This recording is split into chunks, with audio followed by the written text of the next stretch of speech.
Hi friends, welcome back to my channel. ఈరోజు ఉన్నటువంటి news updates పరిశీలిద్దాం ఫ్రెండ్స్. మన ఛానల్ని మొదటిసారిగా చూస్తున్న వారు ఛానల్ని సబ్స్క్రైబ్ చేసుకోండి ఫ్రెండ్స్. మీకు ఎప్పటికప్పుడు జాబ్ అప్డేట్స్ అందించే ప్రయత్నం చేయడం జరుగుతుంది. ఇక వీడియోని చూస్తున్న వారు చివరి వరకు చూసే ప్రయత్నం చేయండి. ఎన్నో అప్డేట్స్ ఈరోజు కవర్ కావడం జరిగింది. ఇక ఈరోజు న్యూస్ చూసే ముందు ముఖ్యంగా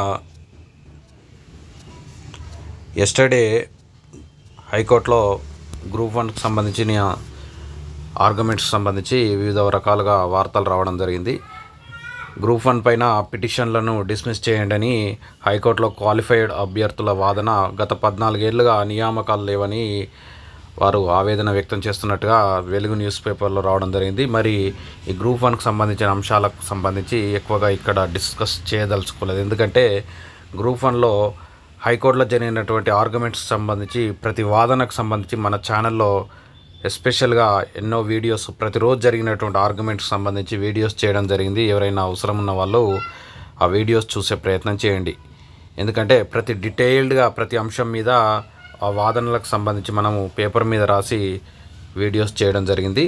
ఇక గ్రూప్ 1 నియామకాలపై తీర్పు రిజర్వ్, హైకోర్టులో ముగిసిన వాదనలు, వర్త్లెస్ పిటిషన్లతో రిక్రూట్మెంట్ను అడ్డుకోవడం సరికాదని టీజీపీఎస్ అనగా మరి వర్త్ఫుల్ అని మరి సోమవారం మరి పిటిషనర్స్ తరపు అడ్వకేట్లు మళ్ళీ వాదన తిరిగి మళ్ళీ వాళ్ళు వాదన చేసే అవకాశం ఉంది. ఎందుకంటే వర్త్లెస్ అని టీజీపీఎస్ ఎట్లా చెప్తుందో అది న్యాయస్థానం చెప్పాలి. అది వర్త్ఫుల్ వర్త్లెస్ అనేది.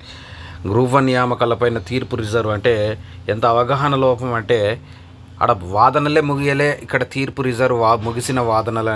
కనీసం సమాచారాన్ని కంప్లీట్గా తెలుసుకొని రాస్తే బాగుంటుంది. ఎందుకంటే ఏమాత్రం తెలుసుకోకుండా ముగిసిన వాదనలు గ్రూప్ 1పై గ్రూప్ 1 నియామకాలపై తీర్పు రిజర్వ్ అని రాయడం జరిగింది దిశ పేపర్లో. ఇక ఎంపికైన అభ్యర్థుల జీవితాలను బలిపెట్టొద్దు, గ్రూప్ 1పై పరీక్షలపై న్యాయ సమీక్షకు అవకాశం తక్కువ, గ్రూప్ 1పై వాదనలు. ఎంపికైన అభ్యర్థుల జీవితాలను బలిపెట్టొద్దు, కానీ సెలెక్ట్ కాని వాళ్ళ జీవితాలు మాత్రం బలిపెట్టవచ్చు కదా.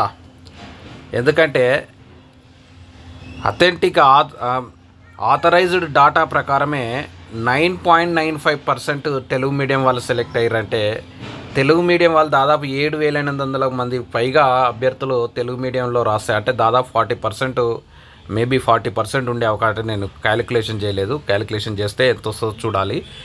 ఇప్పుడు 40% ఉంటే కనీసం సెలెక్షన్లో కనీసం 30% అన్న ఉండాలి కదా. అంటే 7,800 మెంబర్స్కు అందరు వర్త్లెస్ క్యాండిడేట్సేనా? అంటే తెలుగు మీడియం అభ్యర్థులను బలిపెట్టి ఇప్పుడు ఎంపికైన అభ్యర్థులకు అపాయింట్మెంట్స్ ఇవ్వాలా? అది గ్రూప్ 1కి సంబంధించిన అంశం. దానిపైన అనేక వీడియోలు మన ఛానల్లో రాబోతున్నాయి. ఇక గ్రూప్ 1లో అవకతవకలకు ఆధారాలు లేవు, అర్హత సాధించిన అభ్యర్థుల వాదన. అవకతవకలకు ఆధారాలు లేనిది స్టే ఎట్లు ఇచ్చిండ్రు? అవకతవకలకు ఆధారాలు లేనిది మరి 9% ఎట్లా సెలెక్ట్ అయ్యారు తెలుగు మీడియం? ఒక ప్రశ్నకు అనేక సరైన ఆన్సర్లు, నీట్ ఫలితాల్లో మా జోక్యం ఉండదు, పిటిషన్ను తోసిపుచ్చిన సుప్రీంకోర్టు. ఏదైనా ఒక ప్రశ్నకు సరైన సమాధానాలు చాలా ఉంటాయని సుప్రీంకోర్టు పేర్కొంది. ఒక వ్యక్తి దాఖలు చేసినటువంటి పిటిషన్ ప్రాతిపదికగా జాతీయ స్థాయి పరీక్షల్లో తాము జోక్యం చేసుకోలేమని justice PS Narasimha, justice R మహదేవన్లతో కూడిన ధర్మాసనం పేర్కొంది. ఈ మేరకు జాతీయ అర్హత పరీక్ష అయినటువంటి నీట్ పరీక్షకు సంబంధించిన నేషనల్ టెస్టింగ్ ఏజెన్సీ విడుదల చేసిన ఫైనల్ కీ ఫలితాలపై ప్రశ్నలు లేవనెత్తుతూ పలువురు దాఖలైన పిటిషన్ను ధర్మాసనం తోసిపుచ్చింది. ఇక గ్రూప్ 1పై పిటిషన్లో ప్రజా ప్రయోజనాలకు విరుద్ధం 14 ఏళ్లుగా నియామకాలు లేవు, హైకోర్టుకి ఎంపికైన అభ్యర్థుల నివేదన. మరి 14 ఏళ్ళుగా నియామకాలు లేవు, ఎందుకు లేవు? మరి కారణం ఏంది? ఎవరు కారణం? అభ్యర్థుల కారణం? అభ్యర్థుల కారణం లేదంటే న్యాయ వ్యవస్థన కారణం, లేదంటే ప్రభుత్వ వ్యవస్థల ఏ వ్యవస్థల కారణం? గ్రూప్ 1 పైన మరి 14 ఏళ్ళ నియామక అపాయింట్మెంట్స్ లేవని చెప్పి ఇక ఏం జరిగినా ఇవ్వాలనా? లక్షల ఉద్యోగాలు ఒట్టి మాటలేనా? నిరుద్యోగ యువతకు ఎన్నికల సమయంలో కాంగ్రెస్ పార్టీ ఇచ్చినటువంటి హామీలు నెరవేర్చాలని డివైఎఫ్ఐ రాష్ట్ర కార్యదర్శి అనగంటి వెంకటేష్ డిమాండ్ చేశారు. జాబ్ క్యాలెండర్ను అమలు చేసి ఉద్యోగ ప్రకటనలు ఇవ్వాలని, పోస్టులు భర్తీ చేయాలని డిమాండ్ చేస్తూ శుక్రవారం భారత ప్రజాతంత్ర యువజన సమాఖ్య చలో సచివాలయం పిలుపునిచ్చింది. ఇక వైద్య ఆరోగ్య శాఖలో 2,363 పోస్టుల భర్తీకి గ్రీన్ సిగ్నల్ ఇచ్చిన ఫినాన్స్ డిపార్ట్మెంట్ తెలంగాణలోని నిరుద్యోగులకు ఆర్థిక శాఖ శుభవార్త చెప్పింది. వైద్య ఆరోగ్య శాఖలో దాదాపు 2323 పోస్టుల భర్తీకి ఆర్థిక శాఖ ఆమోదం తెలిపింది. ఈ మేరకు ఈ పోస్టుల భర్తీ కోసం వచ్చినటువంటి ప్రతిపాదనలను స్టేట్ ఫైనాన్స్ డిపార్ట్మెంట్ శుక్రవారం గ్రీన్ సిగ్నల్ ఇచ్చింది. ఇక కేంద్ర ఉద్యోగాలపై ఎందుకు అనాసక్తి, ఏటా నోటిఫికేషన్లు, ఆకర్షణీయమైన జీతాలు అయినా మొగ్గు చూపని తెలుగు రాష్ట్రాల యువత. ఉద్యోగ నియామక పరీక్షల్లో తెలుగులోను ప్రశ్నలు సద్వినియోగం చేసుకుంటే మేలు. అంటే స్టేట్ లెవెల్లో పడుతున్నటువంటి నోటిఫికేషన్స్ మాత్రం లక్షల సంఖ్యలో అప్లై చేసుకుంటున్నారు. కానీ సెంట్రల్ వ్యవస్థలో అంటే కేంద్ర ఉద్యోగాలకు సంబంధించి నోటిఫికేషన్లు పడితే పెద్దగా ఆసక్తి చూపించడం లేదు. పైగా ఎగ్జామ్స్ తెలుగులో కూడా నిర్వహించినప్పటికీ కూడా పెద్దగా ఇంట్రెస్ట్ చూపిస్తలేరు. ఒక మంచి శ్రద్ధ పెడితే ఈజీగా జాబ్స్ రావడం. అంటే ఈ స్టేట్ లెవెల్కు ఇంత కష్టపడే బదులు అందులో సగం కష్టం చేసినా కూడా మరి సెంట్రల్ జాబ్లు కొట్టొచ్చని ఒక చిన్న ఆర్టికల్ ఇవ్వడం జరిగింది. ఇక నిరుద్యోగ యువతపై దమనకాండ, చలో సెక్రటేరియట్కు వెళ్లకుండా నిరుద్యోగుల అరెస్టు. జిల్లాలో బీఆర్ఎస్వై, డివైఎఫ్ఐ, పీడీఎస్యు నేతల ముందస్తుల అరెస్టు నిర్బంధం, పోరు వాపబోమంటున్న నిరుద్యోగులు. మరి చలో సెక్రటేరియట్కు వస్తున్నటువంటి నిరుద్యోగులను రాష్ట్ర వ్యాప్తంగా అరెస్ట్ చేశారంటూ వార్త రావడం జరిగింది. ఇక నిరుద్యోగుల అరెస్టు అక్రమం, 2 లక్షల ఉద్యోగాల భర్తీ ఏమైంది? నిరుద్యోగులను ముంచిన కాంగ్రెస్ మాజీ మంత్రి కొప్పుల ఈశ్వర్ ఫైర్.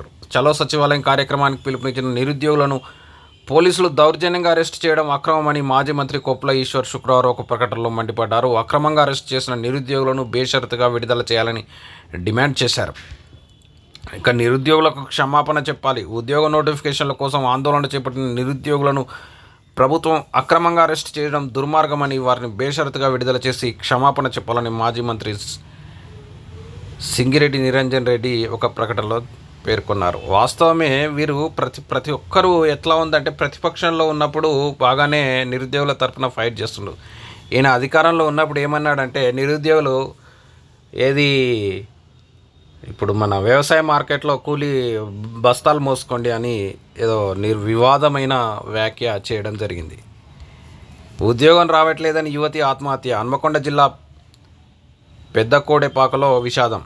ఎంత ప్రయత్నించినా ప్రభుత్వ ఉద్యోగం రావడం లేదని, కొద్ది మార్కుల తేడాతో జాబ్ పోతున్నదని మనస్తాపానికి గురైన యువతి చున్నీతో ఊరేసుకొని ఆత్మహత్యకు పాల్పడిన ఘటన హన్మకొండ జిల్లా షాయంపేట మండలం పెద్దకోడెపాకలో శుక్రవారం జరిగింది.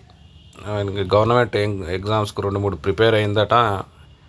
మరి ప్రతి పోస్టు కూడా తక్కువ మార్కులతో మిస్ కావడంతో ఆత్మహత్య చేసుకుందని వార్త రావడం జరిగింది.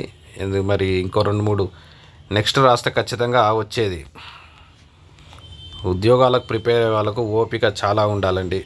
ప్రిపరేషన్ మంచి మెరిట్, మంచి సబ్జెక్ట్ ఉన్నా కూడా ఒక్కొక్కసారి ఉద్యోగాలు వెంటనే రాకపోవచ్చు. ఎందుకంటే అన్ని అంశాలు కలిసి వస్తేనే ఉద్యోగం వస్తుంది. కేవలం సబ్జెక్ట్ ఉన్నంత మాత్రాన్నే రాదు.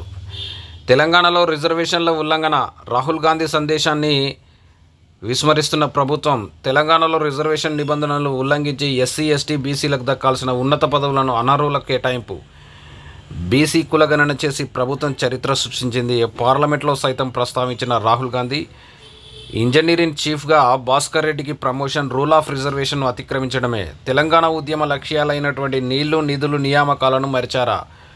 ఉద్యమ ఆశయాలకు గండి కొడుతున్నారా? తెలంగాణ ప్రభుత్వం ఇకనైనా మేలుకో. మమ్మల్ని పర్మనెంట్ చేయండి. వొకేషనల్ కాంట్రాక్ట్ లెక్చరర్స్ అసోసియేషన్ విజ్ఞప్తి. వొకేషనల్ కాంట్రాక్ట్ జూనియర్ అధ్యాపకులను న్యాయం చేయాలని qualified vocational contract lecturers association రాష్ట్ర అధ్యక్షుడు ఏ రవిశంకర్ కోరారు. శుక్రవారం సోమాజిగూడ ప్రెస్ క్లబ్లో నిర్వహించిన మీడియా సమావేశంలో మాట్లాడుతూ 411 మంది కాంట్రాక్ట్ జూనియర్ లెక్చరర్లను పర్మిట్ చేసి ఉద్యోగ భద్రత కల్పించాలన్నారు. ఇక 7న ఐసెట్ ఫలితాలు. రాష్ట్రంలో ఎంబీఏ, ఎంసీఏ కోర్సుల్లో ప్రవేశాన్ని నిర్వహించినటువంటి ఐసెట్ ఫలితాలను ఈ నెల 7న విడుదల చేయాలని నిర్ణయించారు.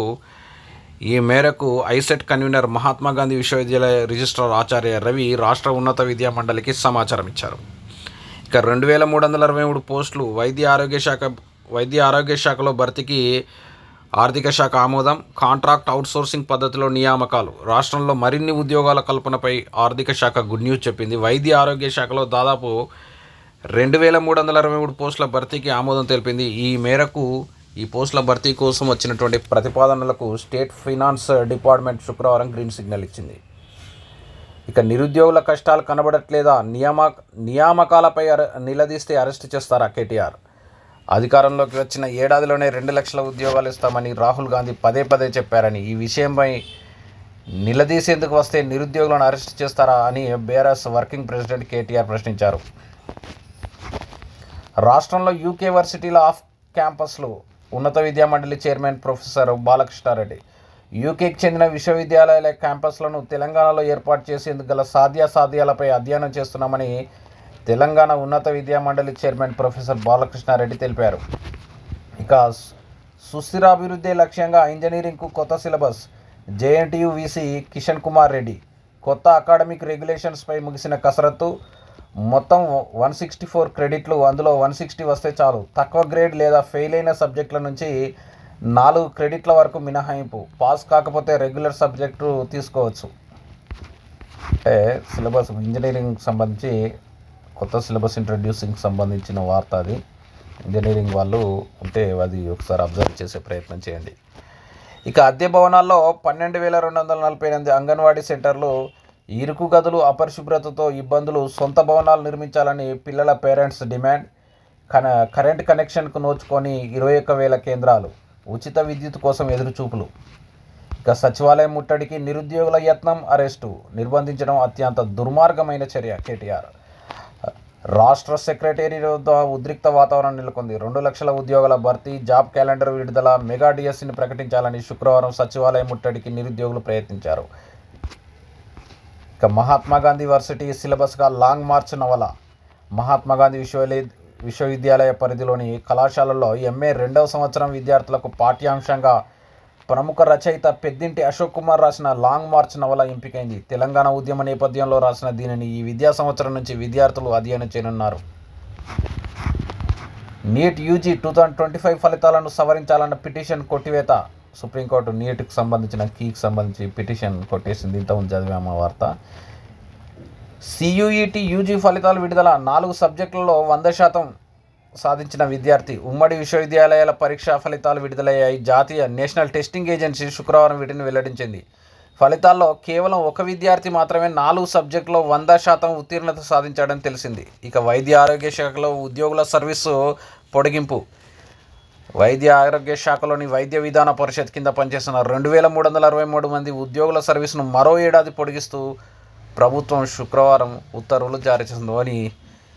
ఇవి కొత్త అపాయింట్మెంట్స్ కాదు, గతంలో ఉన్న వాళ్ళని మళ్ళీ నెక్స్ట్ ఇయర్ కూడా కొనసాగింపుకు సంబంధించిన వార్త అది. రాష్ట్రంలో కొత్తగా 157 ప్రభుత్వ పాఠశాలల ఏర్పాటు, విద్యాశాఖ ఉత్తర్వులు జారీ. తెలంగాణ వ్యాప్తంగా కొత్తగా 157 ప్రభుత్వ పాఠశాలలను ఏర్పాటు చేస్తూ పాఠశాల విద్యాశాఖ సంచాలకుడు నవీన్ నికోలస్ శుక్రవారం ఉత్తర్వులు జారీ చేశారు. ఇటీవల ప్రభుత్వం 212 గ్రామీణ ఆవాసాలు, 359 పట్టణ కాలనీలలో మొత్తం 571 పాఠశాలను నెలకొల్పుతామని ప్రకటించిన సంగతి తెలిసిందే. ఈ క్రమంలో ప్రభుత్వ పాఠశాలలు లేని ఆవాసాల్లో కనీసం 20 మంది విద్యార్థులు అంతకు మించి ఉన్న చోట బడులను ఏర్పాటు చేయాలని నిర్ణయం తీసుకున్నారు. ఫ్రెండ్స్, ఇంతటితో ఈ రోజు ఉన్నటువంటి అప్డేట్స్ మనం కవర్ చేయడం జరిగింది. నెక్స్ట్ వీడియోలో మళ్ళీ కలుద్దాం ఫ్రెండ్స్. ఛానల్ని సపోర్ట్ చేయండి, ఛానల్ని సబ్స్క్రైబ్ చేసుకోండి ఫ్రెండ్స్.